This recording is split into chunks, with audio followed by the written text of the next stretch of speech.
It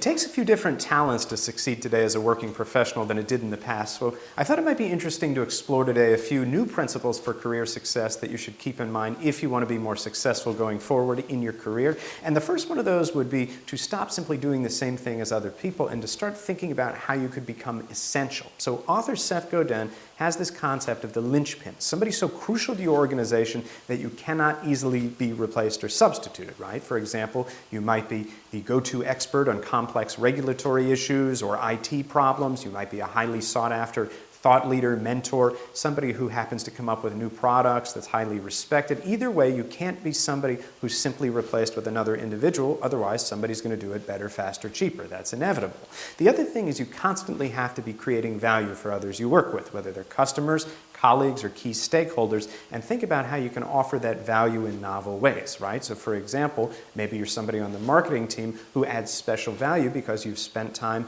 with the programming or design teams and you have a sense as to what types of products customers respond to, and not only how to market them effectively, but also how to design them in such a way that they're social, viral, or think about how you can integrate more marketing pieces into the actual design so as they come off the shelf, they're a lot more capable of being shared and enjoyed. Another thing you're going to have to do if you want to stay up to date with a changing marketplace is to constantly change with it to get the capabilities, the training, the skills, the contacts that you need today that you know are going to be in demand by tomorrow's marketplace. So go out of your comfort zone, volunteer, try new things, do things. Think about what you can be doing to acquire the knowledge, the learning, the capabilities, the talents that are going to come in handy to greet the future before it ever arrives so you can cut it off at the pass. Of course, you're going to have to create your own opportunities now, right? You're always going to have to be learning and thinking about how you can push that comfort zone, expand your knowledge base, what you can do to put in place a support network, the skill sets that you're going to need to always think about how you can be moving ahead of the curve and not wait for promotions,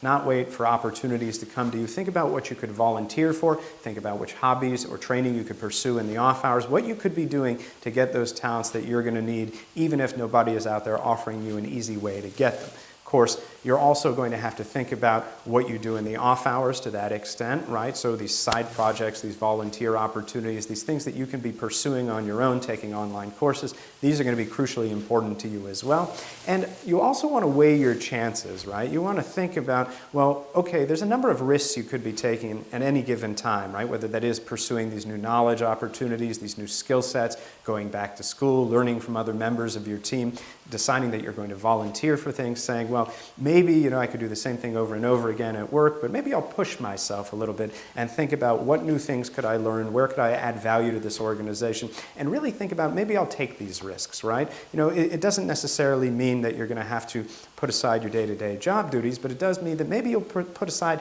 10 or 20% of your time to learn new things, to try new things, knowing that if you're doing the same thing over and over again, it's kind of like running on a treadmill. And eventually, if the world is changing around you, those things that you are doing are going to hold decreasing value. So think about what you could do to constantly learn, grow, to expand your capabilities, and what new areas you could be playing in, or what talents and tools and skills you've got today that you could adapt and remix and put in place and use in other areas of business or for other purposes, right? Again, maybe you're a programmer who happens to want to be in the marketing department and learn more about that so you can package and sell your own products more effectively and think about what you should be designing. So there's a million ways to split this hair, but basically what we're saying, if you want to succeed in the new career marketplace, you're constantly going to have to be thinking about what is tomorrow's career marketplace going to demand, how can I go about getting those skills, and then how can I use them in new and novel ways, and how can I constantly be taking what's in my professional toolbox and remixing and repurposing them to meet novel problems and challenges in such a way that I'm always adding value for myself